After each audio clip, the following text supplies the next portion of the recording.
Hey guys, it's Angie McCoy. This week we were supposed to talk about what we were concerned um, when we get set free to lead groups ourselves. And in the reading, one thing that stood out to me, sometimes I'm so gullible is the word I'm looking for. I have a hard time not trusting and believing everything people say. And sometimes it's hard for me to really relate to people who aren't genuine, and just for me to pick up on certain signals. So being a group leader, I think that is one of my weaknesses, that not to be so gullible and really be aware of issues before they're smacking me in the face, and my group is falling apart.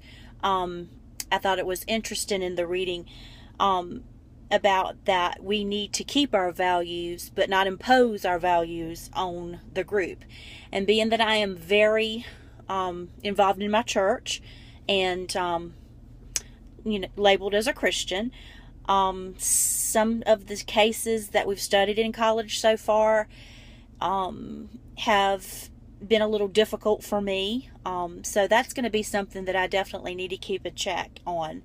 And that goes back to what we learned from the summer classes and from the classes this fall. Every class that I've been in, really, we need to do a lot of self introspection and make sure that we know where we stand on issues, and we know how to keep things in check and not say things that would be inappropriate or in the imposition of our values on the members of the group. So I see that as one concern of mine also, that I really will need to keep in check. And another one, when we were reading about the referrals, I don't really like to be viewed as a failure on anything.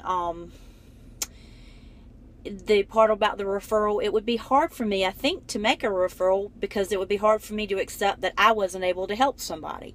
And that's not going to be the case all the time. I'm not going to be able to help people all the time. We're not supposed to relate to the same people all the time.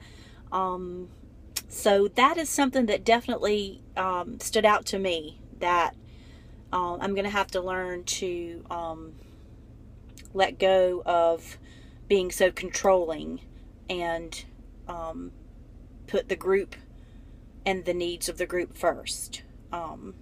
And again, I say this to every post, being a former teacher, I just seem to want to teach. And that is not indicative of a group leader. We have to do a lot of listening. It's not indicative of being a good counselor.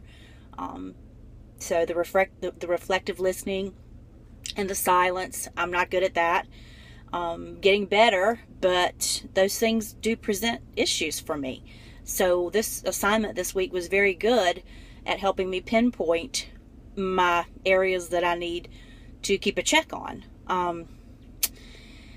As far as what we can do now, I feel like anything we can read, get our hands on, codes of ethics, dealing with the types of counseling that we want to do. I need to do a lot of research on diversity. Even though I taught in public school, I was only a Caucasian in the room, but all of my students were African American. The practicum site that I'm working at this semester, there are Indian children, there are Asian children. So I realized that I need to do a lot of study and research on society, cultures, and things of that nature. And having the code of ethics at hand at all times, having actually three lawyers in my family, having the wherewithal to know, hey, can I go to this? Can I go in this direction with this person? Knowing the ramifications ahead of time if we do go there, knowing what to do in case there is an ethical issue. I just feel like study and research and being prepared is the thing that will help me most in making sure that I don't run into issues. I don't foresee that I will not. I am not perfect. Again, that's one of my issues, that I'm not going to be able to save the world. Everybody's not always going to like me. Every client's not going to like everything I have to say. I'm not going to be able to help everybody. So this chapter was really, really great for me to go back and really think about myself and the kind of counselor that I want to be in the future. So I hope you guys have a good rest of the week, and looking forward to hearing about your concerns that we have in common on this journey of trying to be the best counselors that we can be. Thank you.